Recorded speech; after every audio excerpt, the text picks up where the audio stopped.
प्रसन्नमनभीष्टं स्थापितं येन भूतले स्वयं रूप कदा मायं ददाति शपदान्तिकं वन्देऽहं श्रीगुरो श्रीयुतापदकमलं श्रीगुरुन् वैष्णवांश श्रीरूप साग्रतं सहगण रघुनाथं नितं तं सजीवं साद्वैतं सावधूतं परिजनसहितं कृष्णचैतन्यदेवं श्रीराधा कृष्णपदान् सहगण ललिता श्रीविशाखान्वितांश नमो विष्णुपदाय कृष्णप्रेष्ठाय भूतले श्रीमते जयपताका स्वामीति नामिने नमयाचार्यपादाय निताय कृपाप्रदायिने गौरकथा दामोदाय नगरग्रा नमो विष्णुपदाय कृष्णप्रेष्ठाय भूतले श्रीमते भक्तिवेदान्त स्वामीति नामिने नमस्ते सरस्वती देवे गौरवाणी प्रचारिणे निर्विशेष शून्यवादी पाश्चात्य वंशाकल्पतरुश्च कृपा सिन्धुभैव च पतितानां पावनेभ्यो वैष्णवेभ्यो नमो नमो जय श्री कृष्ण चैतन्य प्रभु नित्यानंद श्री अद्वैत गदाधर शिवासादि गौरभक्तबिंद हरे कृष्णा कृष्णा कृष्णा हरे हरे हरे राम राम राम हरे हरे सकले हाथ जोर करे आमार परे प्रत्येकेई बोलबेन ओं नमो भगवते वासुदेवाय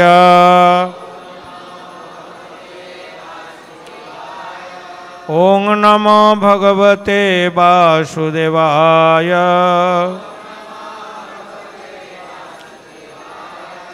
ओं नमो भगवते वासुदेवाय नारायणं नमस्कृतं नरं चैव नरोत्तमं देवीं सरस्वतीं व्यासं ततो जयमुदीरये नष्टो प्रायेषु भद्रेषु नित्यं भागवत सेवयं भागवते उत्तम श्लोके भक्तिर्भवति नैष्टिकी मुखं करोति वाचालं पंगुलंघयते गिरिं यत्कृपातमं वन्दे श्रीगुरुदिनतारिणं परमानन्दमाधवं श्रीचैतन्येश्वरं गुरवे गौरचंद्राय राधिकायस्तदालय कृष्णाय कृष्णभक्ताय तद्भक्ताय नमो नमो अजानुलंबित भुजौ कनकावदातौ संकीर्तनैकपितरौ कमलाकटाक्षौ विशंबर द्विजवरौ जुगधर्मपालौ वंदे जगत्प्रियकारौ करुणा अवतीर्ण कलौ संसार सिंधु तरणे हृदय जदिशात् संकीर्तनामृतरशिरमथे मनस्येत् प्रेमांबद विहरणे जदि चित्तवृत्ति श्री चैतन्य चंद्र चरणे शरणं प्रयातु आनंद लीलामय विग्रहाय हेमावती दिवस विसुंदराय तस्मै महारस प्रेम प्रदाय चैतन्य चंद्राय नमो नमस्ते चैतन्य चंद्राय नमो नमस्ते।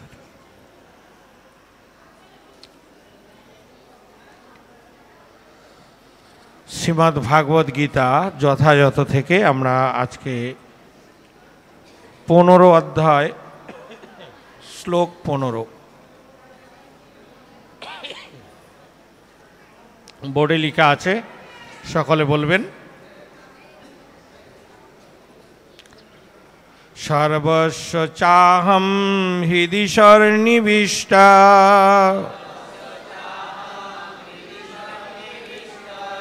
স্মত্ত স্মৃতি জ্ঞানয়পহনঞ্চ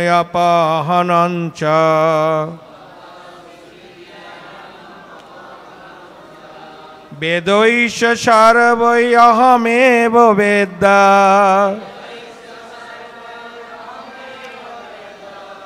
বেদান্ত কৃদ বেদ বিদেব চাহম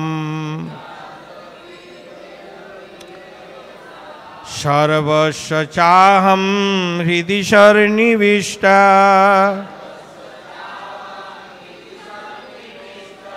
স্মত্ত স্মৃতি জ্ঞান অপহনঞ্চ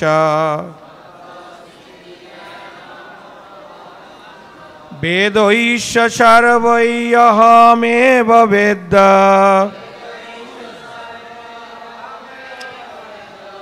বেদান্ত কৃত বেদ বিদেব চাহম সর্বস্ব চাহম হৃদি সন্নিবিষ্টা স্মত্ত স্মৃতি জ্ঞানয়পহনঞ্চ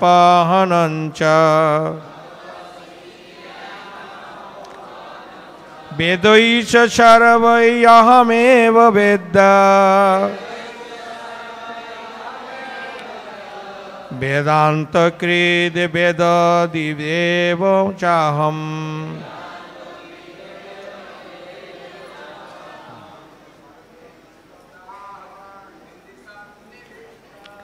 সর্বস্ব চাহম হৃদি সন্নিবিষ্টা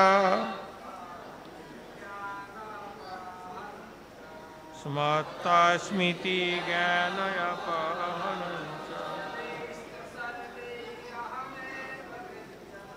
বেদৈষ বেদ্যা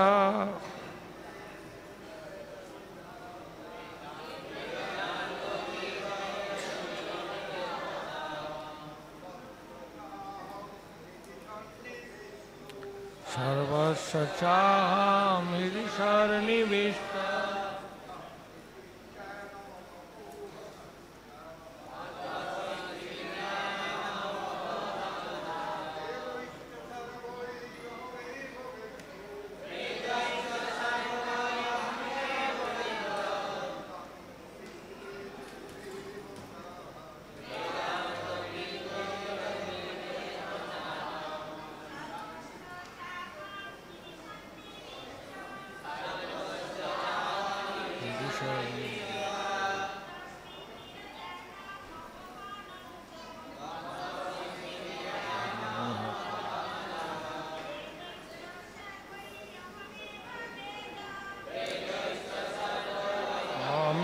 বেদ্যা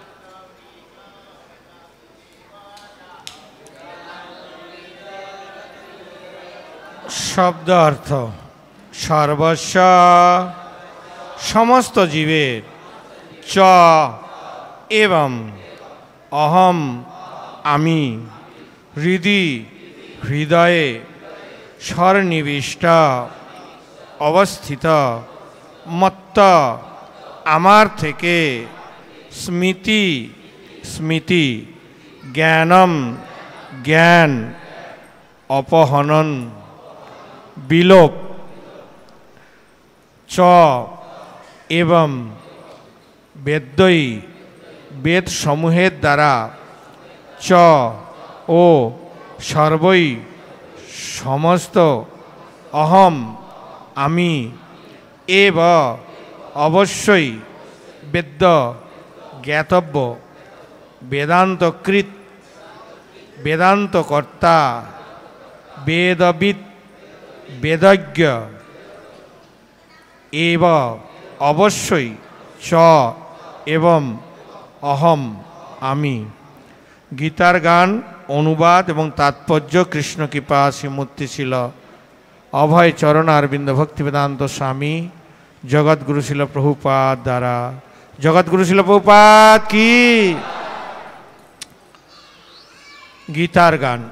সবার হৃদয়ে আমি সন্নিবিষ্ট অন্তর্যামী, আমা হইতে স্মৃতি জ্ঞান মন, আমি সে জাগাই কারে, আমি সে ভুলাই তারে, আমা হতে হয় অপহন। যত বেদ পৃথিবীতে আমার সে তল্লাশেতে, আমি হই সব বেদ বেদ্য, আমি সে বেদান্তবিদ, আমি সে বেদান্তকৃত, বেদান্তের কথা শুনয়দ্য। অনুবাদ। আমি সমস্ত জীবের হৃদয়ে অবস্থিত এবং আমার থেকে স্মৃতি জ্ঞান বিলোপ হয়। আমি সমস্ত বেদের জ্ঞাতব্য এবং আমি বেদান্তকর্তা এবং বেদবিদ। সকলে বলুন, আমি সমস্ত জীবের হৃদয়ে অবস্থিত এবং আমার থেকেই স্মৃতি জ্ঞান ও বিলোপ হয়।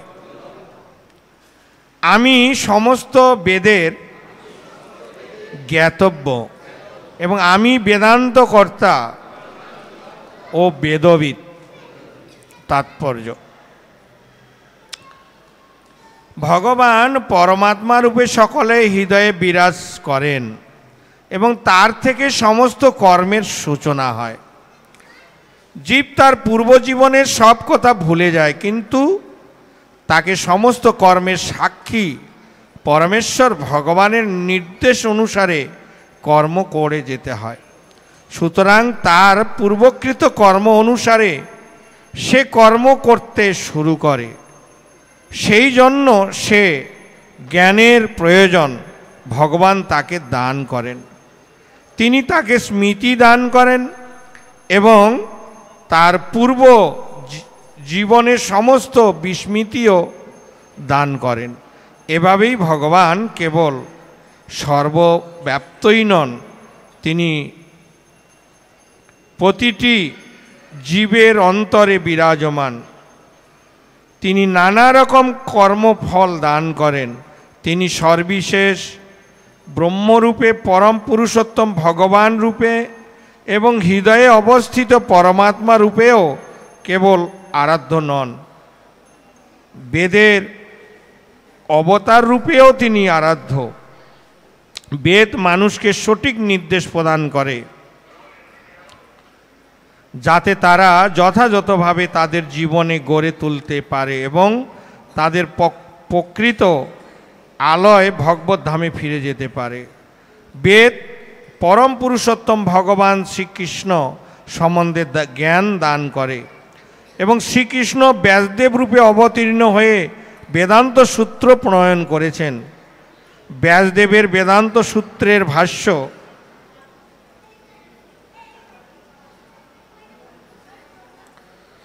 শ্রীমদ্ ভাগবতই হচ্ছে বেদান্ত সূত্রের যথার্থ তত্ত্ব উপলব্ধি। পরমেশ্বর ভগবান এতই পূর্ণ যে বদ্ধ জীবের উদ্ধারের জন্য তিনি হচ্ছেন তার খাদ্যদ্রব্যেরও সরবরাহকারী, পাচনকারী এবং কর্মের সাক্ষী। বেদরূপে তার জ্ঞান প্রদাতা এবং পরম পুরুষোত্তম ভগবান শ্রীকৃষ্ণরূপে ভাগবত গীতার শিক্ষক। তিনি বদ্ধ জীবাত্মার আরাধ্য। এভাবেই ভগবান সর্বমঙ্গলময় এবং তিনি পরম দয়াময়। অন্তঃপ্রদিষ্ট শান্তা জনানাম দেহত্যাগ করার সঙ্গে সঙ্গে জীব সব কিছুই ভুলে যায়, কিন্তু পরমেশ্বর ভগবানের দ্বারা উদ্বুদ্ধ হয়ে সে আবার তার কর্ম শুরু করে। যদিও সে তার পূর্বজন্মের সব কথা ভুলে যায়, তবুও সেখানে সে তার কর্ম শেষ করেছিল, সেখান থেকে আবার শুরু করবার জন্য ভগবান তাকে বুদ্ধি দান করেন। সুতরাং হৃদয়ে অবস্থিত পরমেশ্বর ভগবানের নির্দেশ অনুসারে জীব যে কেবল জাগতিক দুঃখ সুখ ভোগ করে তা নয়, তার কাছ থেকে বৈদিক জ্ঞান উপলব্ধি করার সুযোগও সে পায়। কেউ যদি বৈদিক জ্ঞান লাভের গভীরভাবে প্রয়াসী হয়, তাহলে শ্রীকৃষ্ণ তাকে উপযুক্ত বুদ্ধিও দান করেন। আমাদের উপলব্ধির জন্য কেন তিনি বৈদিক জ্ঞান দান করেছেন? কারণ ব্যক্তিগতভাবে শ্রীকৃষ্ণকে জানা জীবের প্রয়োজন। বৈদিক শাস্ত্রে সেই সম্বন্ধে প্রতিপন্ন করে বলা হয়েছে, যহসৌ সর্বৈ বেদৈ গরীয়তে। চতুর্বেদ থেকে শুরু করে বেদান্ত সূত্র, উপনিষদ, পুরাণ আদি সমস্ত শাস্ত্রে পরমেশ্বর ভগবানের যশ কৃতিত্ব হয়েছে। বৈদিক আচার অনুষ্ঠান অনুশীলন করার ফলে, বৈদিক দর্শন আলোচনা করার ফলে, ভক্তিযোগে ভগবানের আরাধনা করার ফলে তাকে লাভ করা যায়। সুতরাং বেদের উদ্দেশ্য হচ্ছে শ্রীকৃষ্ণকে জানা। বেদ আমাদের ভগবান শ্রীকৃষ্ণকে উপলব্ধি করার নির্দেশ দেয় এবং পথ প্রদর্শন করে। পরম পুরুষোত্তম ভগবান হচ্ছেন পরম লক্ষ্য। সেই কথা প্রতিপন্ন করে বেদান্ত সূত্রে বলা হয়েছে, তৎতু সমন্বয়াৎ। তিনটি পর্যায়ে পরিপূর্ণতা অর্জন করা যায়। বৈদিক শাস্ত্র উপলব্ধি করার মাধ্যমে পরম পুরুষোত্তম ভগবানের সঙ্গে নিত্য সম্পর্কের কথা জানতে পারা যায়। বিভিন্ন পদ্ধতি অনুসরণের মাধ্যমে ভগবানের দিকে অগ্রসর হওয়া যায় এবং অবশেষে জীবনের পরম লক্ষ্য পরম পুরুষোত্তম ভগবানের সেই পাদপদ্মে উপনীত হওয়া যায়। এই শ্লোকে বেদের উদ্দেশ্য, বেদের উপলব্ধি এবং বেদের লক্ষ্য স্পষ্টভাবে বর্ণনা করা হয়েছে।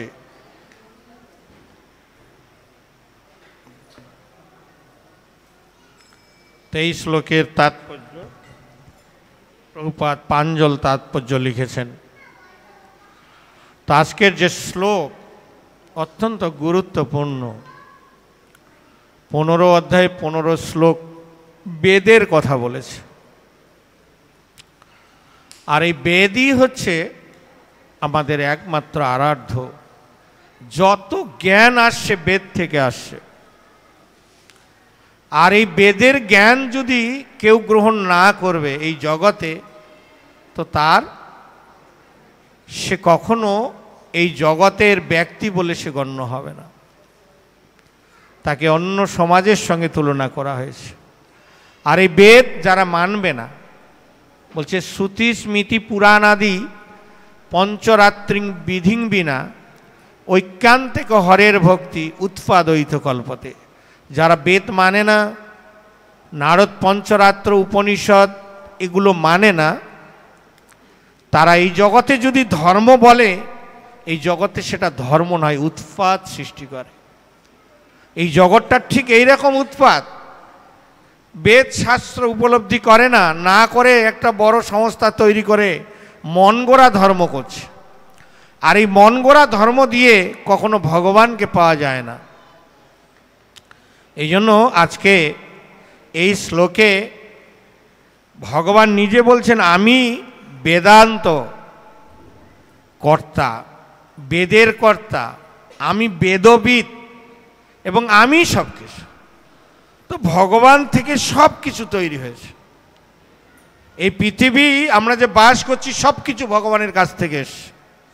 আপনারা এখানে কতজন এই পৃথিবীতে যা কিছু আছে সব কিছু ভগবানের নির্দেশে পরিচালিত হচ্ছে এবং তিনি এগুলো সব তৈরি করেছেন। কতজন বিশ্বাস করেন? হাত তুলুন। Thank you.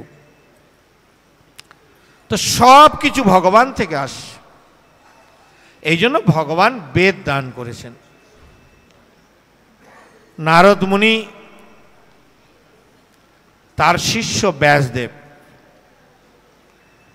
তো এই ব্যাসদেবকে তিনি পুরাণ লিখতে বলেছেন। 18 পুরাণ লিখেছেন, রচনা করেছেন। 18টা পুরাণ যখন রচনা করলেন, বায়ু পুরাণ, বহু পুরাণ, গরুড় পুরাণ, নারদ পুরাণ, শিব পুরাণ, বিভিন্ন, এগুলো লিখে তিনি শান্তি পাচ্ছিলেন না। তো শান্তি যখন পাচ্ছিলেন না, কি করবেন? গুরুদেবের শরণাগত হয়েছেন। হে গুরুদেব, আমি কেন অস্থির হচ্ছি, এত কিছু করলাম। তো তখন তার গুরুদেব এসে তাকে নির্দেশ করলেন, তুমি এক একটা পুরাণে এক একজনকে অনেক বড় করে তুলেছ, তুমি কি কখনো প্রভু পরমেশ্বর ভগবান সম্বন্ধে কোথাও গুণমহিমা করেছ? বলছেন না। তাই তুমি এখন বেদান্ত সূত্র, মূল সূত্রের যে ভাষ্য শ্রীমদ্ ভাগবতম, সেটা তুমি রচনা করো। তাই তাকে 4টি শ্লোক নারদ মুনি প্রদান করলেন। আর এই 4টি শ্লোককে লিখতে গিয়ে তিনি 18,000 শ্লোক নিয়ে এক পূর্ণ ভাগবতম তৈরি করলেন। আর এই ভাগবতম কি? ভাগবতম কি? ভগবান এবং তার ভক্তের গুণমহিমা কীর্তন। আমরা জানি এই জগতে যারা বেদ অনুশীলন করে তাদেরকে ভগবান সাহায্য করে, তাদেরকে বড় করে তুলেছেন। যারা বেদের নির্দেশ অনুসারে চলে, আর যারা বেদের নির্দেশ অনুসারে চলে না, তাদেরকে অসুর বলে তাদেরকে ভগবান ধ্বংস করেছিলেন। আর সেই সমন্বয় গোটা ভাগবতম এভাবেই বর্ণিত হয়েছে। আর এই ভাগবতমের মহিমা অপার। আমরা জানি পরীক্ষিত মহারাজ অভিশপ্ত হয়েছিলেন, সিংহী মুনি তাকে অভিশাপ দিয়েছিলেন, শমিক মুনির পুত্র। 60 দিনে তোমার তক্ষক দংশনে মৃত্যু।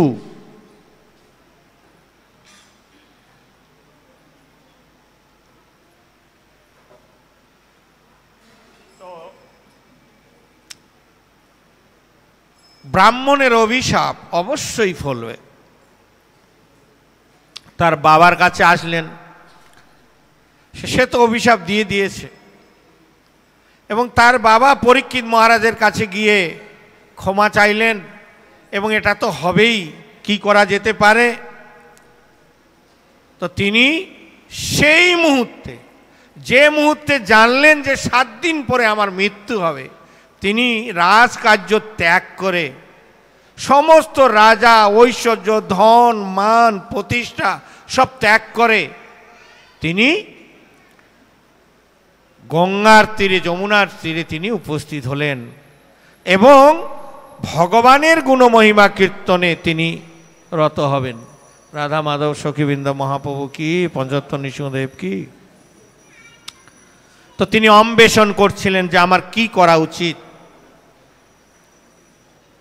তাই তিনি অপেক্ষা করছিলেন। তাকে অনেকেই অনেক কিছু বলেছিলেন, এই করো, তপ্তঘিত প্রাণ করো, অগ্নিকুণ্ডে তুমি এইরকম অপরাধ করেছো, অগ্নিকুণ্ডে থাকো, জলের নিচে তপস্যা, বহুভাবে বহু কিছু বলেছিলেন।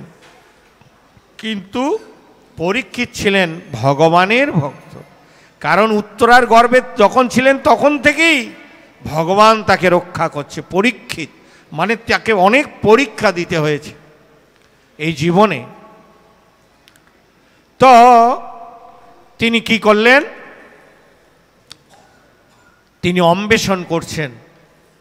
তাই তিনি দিগম্বর বেশে সুখদেব গোস্বামীকে প্রাপ্ত হয়ে তিনি আনন্দিত হলেন, এবং সুখদেব গোস্বামীর কাছে তিনি প্রশ্ন করলেন হে প্রভু, মৃত প্রায় মানুষের সেও লাভের উপায় কি?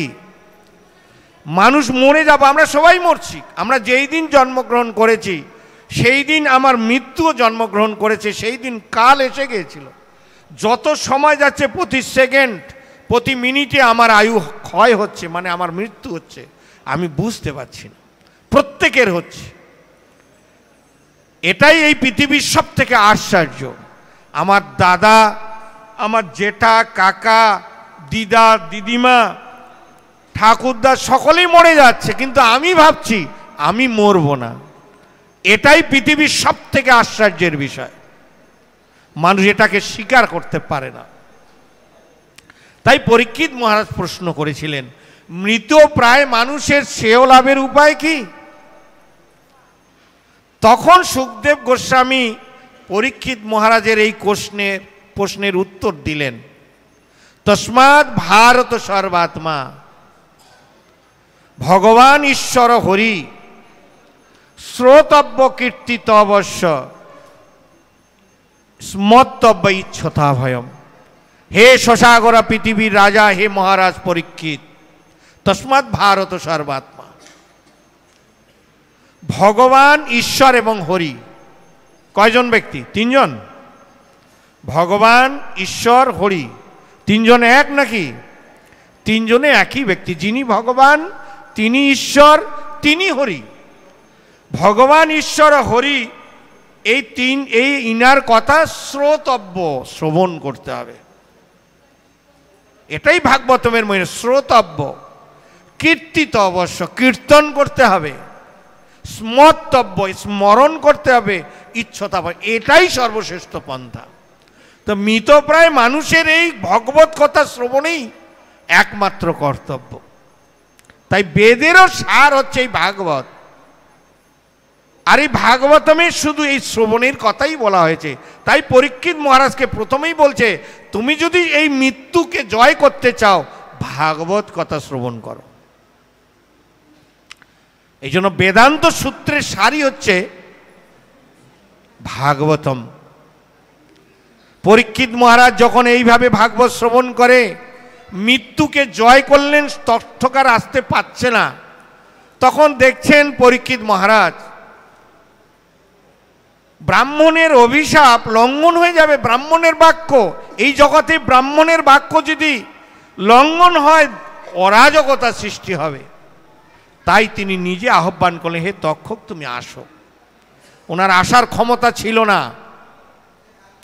এইভাবে পরীক্ষিত যখন 7 দিন ভাগবত শ্রবণ করে ভগবত ধামে চলে গেলেন, তখন সারা ব্রহ্মাণ্ডে দেবলোক থেকে শুরু করে, ব্রহ্মলোক থেকে শুরু করে, বৈকুণ্ঠ লোক থেকে শুরু করে সমস্ত জায়গায় বিরাট এক শোরগোল শুরু হলো।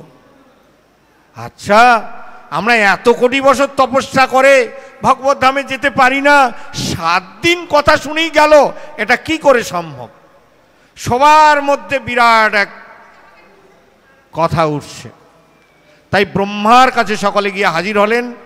ব্রহ্মা এখন ভাগ করছে। কি?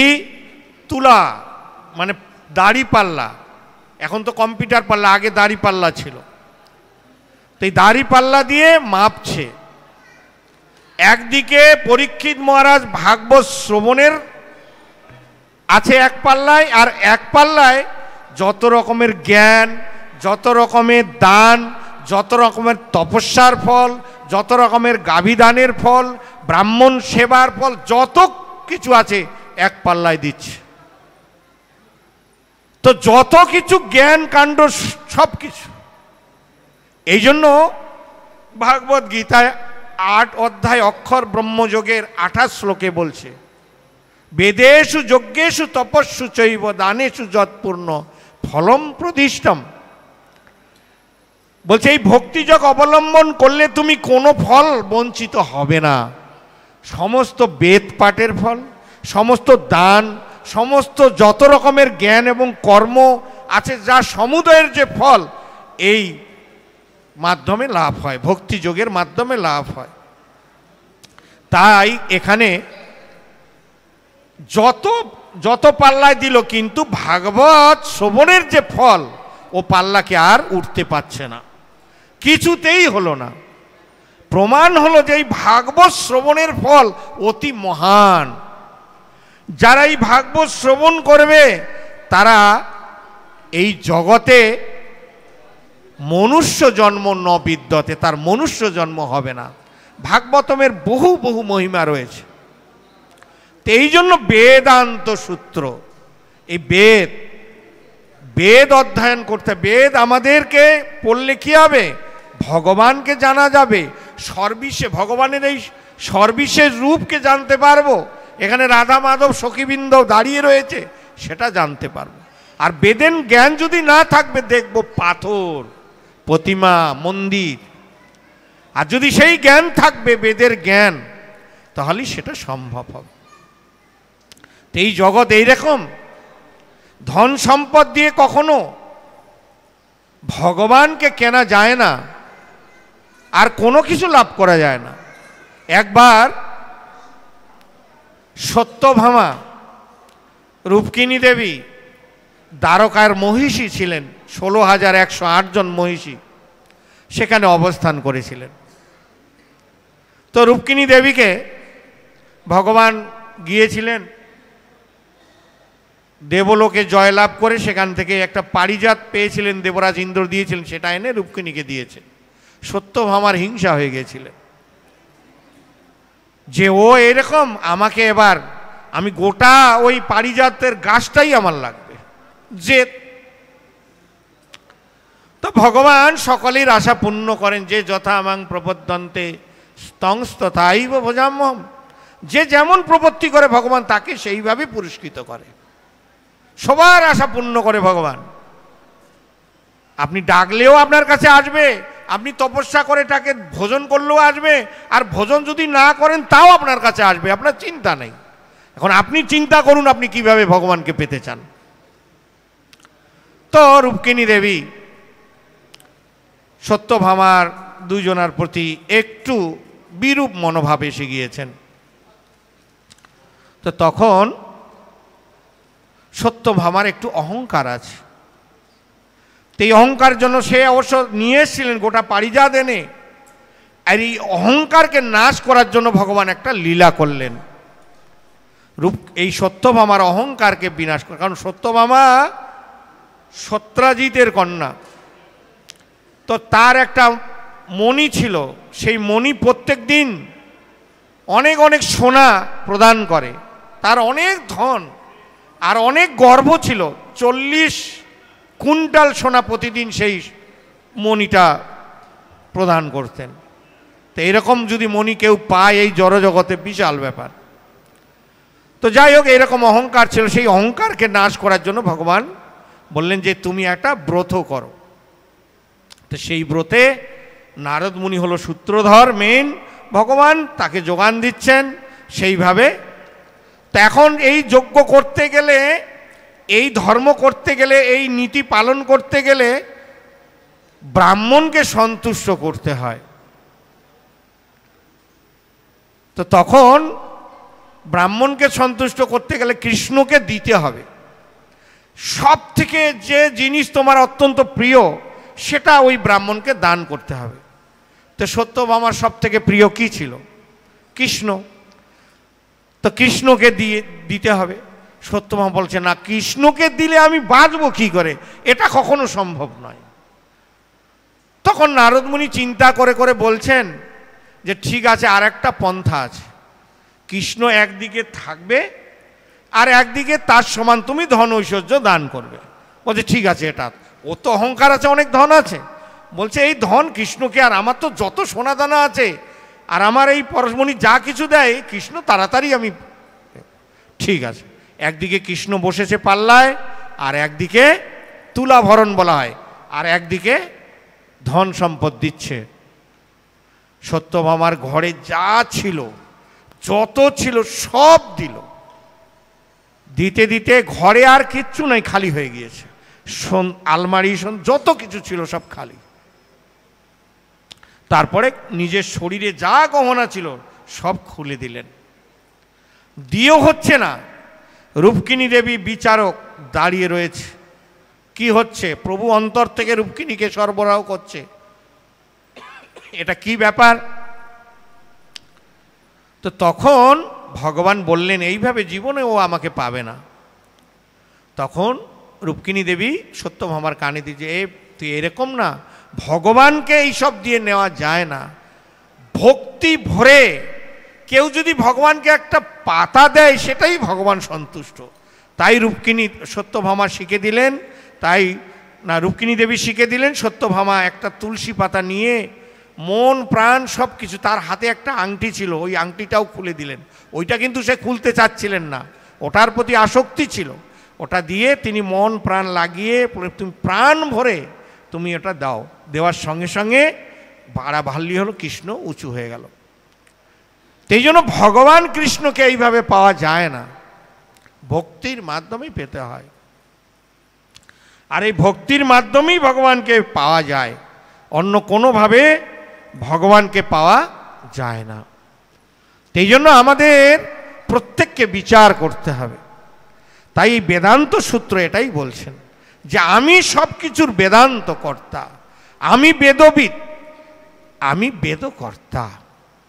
তো সমস্ত শাস্ত্র, সমস্ত বেদ, সমস্ত উপনিষদ শুধু ভগবানেরই গুণ মহিমা কীর্তন করেছে।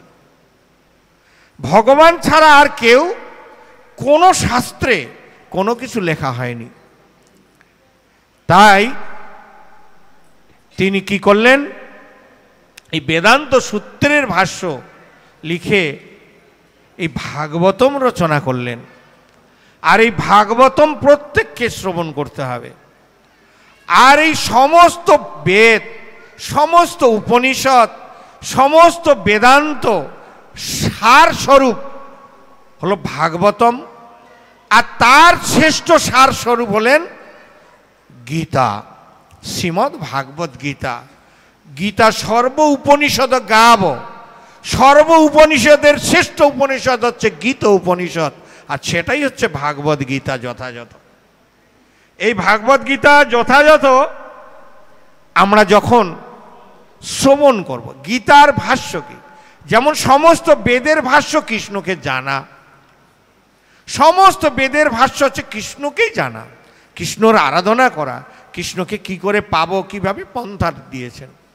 গীতাও ভগবান একই কথা বলছেন, কৃষ্ণকে জানা। এই জন্য গীতার 18 অধ্যায় 700 শ্লোক, এই 18 অধ্যায় বিভিন্ন জ্ঞানের মাধ্যমে বুঝাতে বুঝাতে তিনি এই অধ্যায়ে বলছেন আমি বেদবিদ, আমি বেদকর্তা এবং আমি বেদের জ্ঞাতব্য, সব কিছুর জ্ঞাতব্য। তো ভগবান এই কথা বলতেই পারতেন, কিন্তু ভগবান এই কথা বললেন কখন বললেন? তিনি 18 অধ্যায় মোক্ষ যোগে গিয়ে সেখানে বললেন। আর এই গীতার 1 থেকে 6 অধ্যায় হচ্ছে কর্মের কথা বলবেন ভগবান। কি কর্ম করা উচিত, কি কর্ম করা উচিত নয়, কি কর্ম করলে কি হবে, কি ফল হবে, সব কর্মের কথা 1 থেকে 6 অধ্যায়। আর 7 থেকে 12 এই 6টি অধ্যায় ভগবান ভক্তির কথা বলেছেন। আর এই 13 থেকে 18 এই 6টি অধ্যায় জ্ঞানের কথা বলবেন। তো আমরা এখন জ্ঞানের কথায় রয়েছি, জ্ঞান শতক। আর এই জ্ঞান শতকে বলছেন এই 15 অধ্যায় বেদের কথা জানতে হবে। তাই এই রাজগুহ্য যোগ 9ম অধ্যায় ভগবান তার বিভূতি কিছু বললেন। সেই বিভূতি কি? বলছেন 9ম অধ্যায়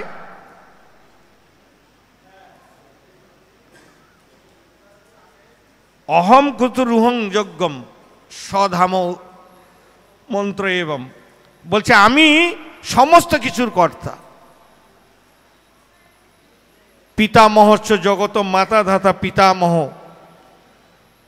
তো এগুলো অনেকগুলো শ্লোকে ব্যাখ্যা করছেন তার বিভূতি, যে আমি সব কিছুর কর্তা, আমি সব কিছুর মালিক, আমার থেকে সব কিছু প্রবর্তিত হয়েছে, আমি ঋক সাম যদু অথর্ব বেদ, আমি সব কিছুর জ্ঞাতব্য বিষয়।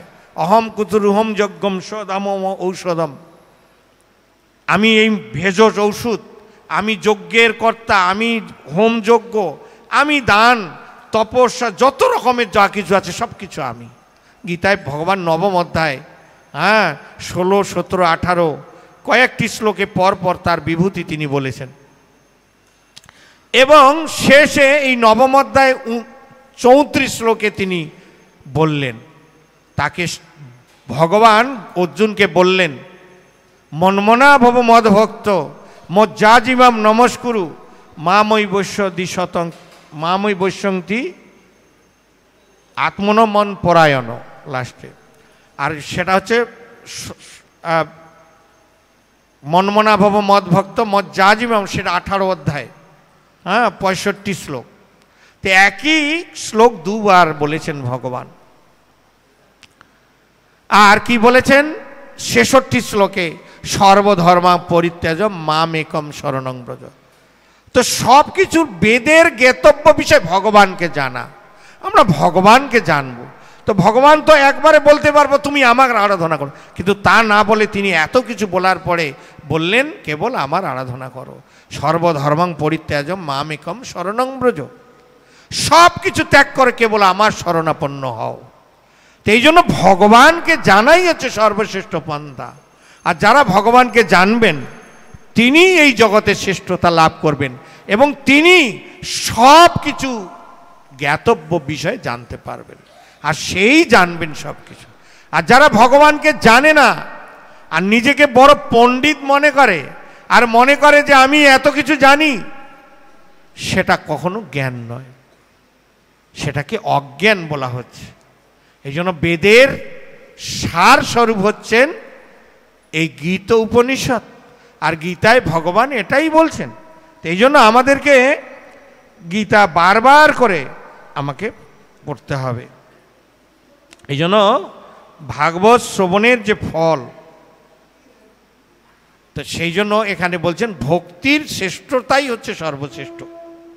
কারণ ভগবানকে ভক্তির মাধ্যমেই লাভ করা যায়। তো ভক্তি ভগবান কেবল ভক্তির মাধ্যমে আমরা লাভ করব। আর এই ভক্তি কিভাবে করতে হবে সেটাই এই বেদে শাস্ত্রে উপনিষদে লিপিবদ্ধ করেছেন আচার্যরা। রাধা মাধব সখীবৃন্দ মহাপ্রভু কি, সখীবৃন্দ কি, পঞ্চতত্ত্ব নৃসিংহদেব ভগবান কি। তো এই জন্য আমাদের উচিত ভগবানের আরাধনা করা। আর এই জগতে ভগবানকে আরাধনা করার সরল পন্থা ভগবান দিয়েছেন। ভগবান এই কলিযুগে চৈতন্য মহাপ্রভু রূপে এসে, নাম রূপে এসে এই নাম দিয়ে গেছেন, আর নামে সমস্ত শক্তি অর্পণ করেছেন। এই জন্য কলিযুগে কোনো যজ্ঞ করতে হবে না, কোনো তপস্যা করতে হবে না, কোনো রকমের কোনো কিচ্ছু সাধন করতে হবে না, অত করে অত কিছু যজ্ঞ করতে হবে না। কলিযুগে একটাই যজ্ঞ, নাম ও সংকীর্তন। এত দর্থে অবতীর্ণ শ্রী শচীনন্দন। কলিযুগে নাম যজ্ঞ সার, অন্য কোনো ধর্ম করলে নাহি হয় পার, অন্য কোনো ধর্ম করলে পার হওয়া সম্ভব নয়। এই জন্য হরিনাম, আর এই নামে সমস্ত শক্তি অর্পণ করেছেন। এই জন্য নাম যদি করবেন সর্বশ্রেষ্ঠ বেদের জ্ঞান বলছেন, না চেয়েও নামের গুণে ও সব ফল পায়, না চাইলেও সব ফল পাওয়া যাবে। সাধ্য সাধন তত্ত্ব যা কিছু সকল হরিনাম সংকীর্তনে মিলিবে সকল। হরিনাম সংকীর্তনে সব পাওয়া সম্ভব। এই জন্য কলিযুগে হরিনামই শ্রেষ্ঠ। আপনারা হরিনাম করবেন, শ্রেষ্ঠতা লাভ করবেন। আর এই হরিনামই হচ্ছে আমাদের একমাত্র আশ্রয়।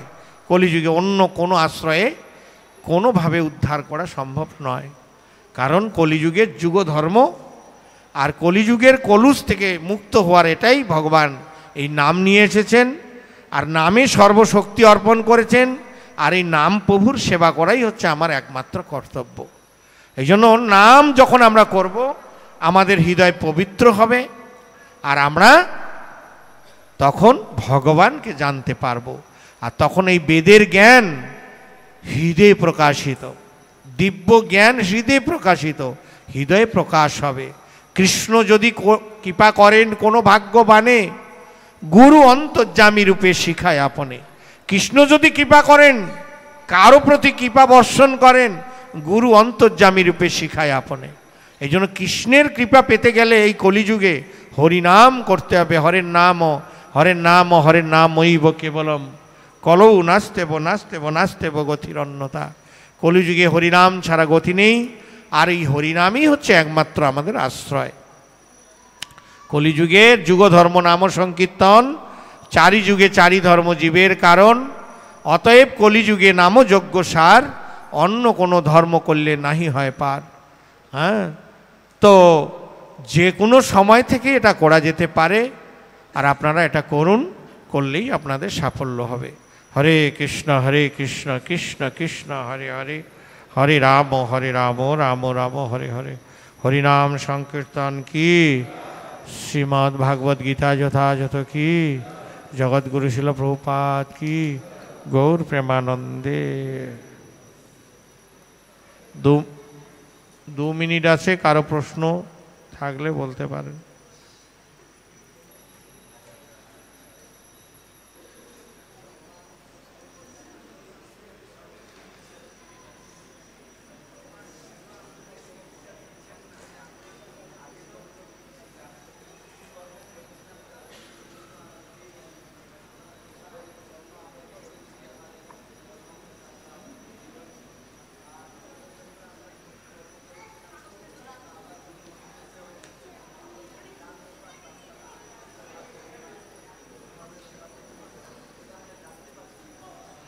প্রভু প্রশ্ন করলেন যে ভগবান স্মৃতি দান করেন, জ্ঞান, আর বিস্মৃতিও দান করেন। তো আমরা ভুলে যাই জন্ম মৃত্যুর পরে, কিন্তু ভগবান ভুলেন না, ওনাকে সাক্ষী দিতে হয়। আজকের শ্লোকে লিখেছেন। তো আমাদেরকে যে পরবর্তী আগের জীবনে কি ছিলাম বিস্মৃতিও দিয়ে দিচ্ছেন, আমরা যেন জানতে পারি না কেউ। তো উনি বলছে যদি জানাতো তাহলে আমরা বুঝতে পারতাম। তো এটাই ভগবানের মায়া। তো এটার জন্যই আমাদের জানার চেষ্টা করতে হবে, শাস্ত্র পড়তে হবে, তপস্যা। ভগবান চিন্ময়, এক অপ্রাকৃত বস্তু। ভগবানকে লাভ করা মানে তো মুক্ত হয়ে গেলাম, আর তাকে লাভ করতে গেলে কিছু যোগ্যতা অর্জন করতে হয়। এই জন্য ভগবান তাকে শিক্ষা করে নিয়ে তার কাছে নেন, সে বুঝতে পারেন, যেন সে আর ভুল না করে। যেমন কোনো বাবা কোনো সন্তান যদি ভুলও করে, তাকে শিক্ষা প্রদান করেন যেন আর ভুলে না করে, ওকে সেইভাবে একটু প্রদান করেন। তা ভগবান ঠিক ওই রকম। ভগবান আমাদের এমন শিক্ষা দিচ্ছেন, এ যেন আর কখনো এই জড় জগতে না আসে, নিত্য আলয় ভগবত ধামে। কারণ এই মৃত্যুলোক, এখানে শুধু জ্বালা যন্ত্রণা দুঃখ ভোগেই রয়েছে, এখানে সুখ নেই। আর যারা সুখ মনে করছেন তারা হচ্ছে মহামূর্খ। তো এই জন্য জানায় না ভগবান। এটা আমাদেরই জ্ঞানের অভাবে, আমাদের বাসনা অনুসারেই দেহ পেয়েছি। জন্মকর্ম চমে দিব্যম এবং যোজেতি তত্ত্ব ত্যক্ত দেহম পুণ্য জন্ম নৈতি মামিতি সহর্জুন। আমাদের ভাবনা অনুসারেই আমাদেরকে দেহ দিয়েছেন, তাই তো। এই জন্য ভগবান জানায় না। কিন্তু কেউ কেউ আবার জানে, কেউ কেউ জাতিস্বর হয়, পূর্বজীবনের কথা ভুলতে পারে। অনেক আছে এরকম, দেখা যায় মাঝে মাঝে জাতিস্বর, পূর্বজীবনে কী ছিল বলতে পারে। যেমন মুনি ঋষিরা, জড়ভরত, এরকম বহু আছে, তারা পূর্বজীবনের কথা বলতে পারতেন, জানতে পারতেন। তা আমাদের সেই ভাগ্য নেই, সেই মেধা নেই, সেই স্বীকৃতি নেই, তাই আমরা জানতে পারি না। জানার জন্য ভগবানের কাছে প্রার্থনা করতে হবে, তাহলে উনি জানাবেন। উনি বলছেন প্রীতিপূর্বক দশম অধ্যায় বিভূতি যোগে তেষাং সতত যুক্তানাম ভজতাং প্রীতিপূর্বকম দধামি বুদ্ধি যোগং তাং মাম উপজান্তিতে। তাকে অনন্যভাবে যখন ভজনা করব, নিত্য ভজনা করব, তিনি প্রীতিপূর্বক শুদ্ধ জ্ঞানজনিত বুদ্ধিযোগ দান করবেন। আর যেদিন সেই জ্ঞান দান করবে, আমি সব বলতে পারবো। শুধু আমার জীবনের কথা কেন, যেমন প্রভুপাদ, আমাদের প্রভুপাদ 10,000 ইস্কনের আয়ু, 10,000 বছর পরে কি হবে মানুষ, প্রভুপাদ লিখে গিয়েছেন। তো এইনারা এত ত্রিকালজ্ঞ। তো এটা কেবলমাত্র মালিক তার আরাধনাই সম্ভব, অন্য কোনোভাবে সম্ভব নয়। ঠিক আছে, হরে কৃষ্ণ। প্রভুপাদ কি, নিতাই গৌর প্রেমানন্দে।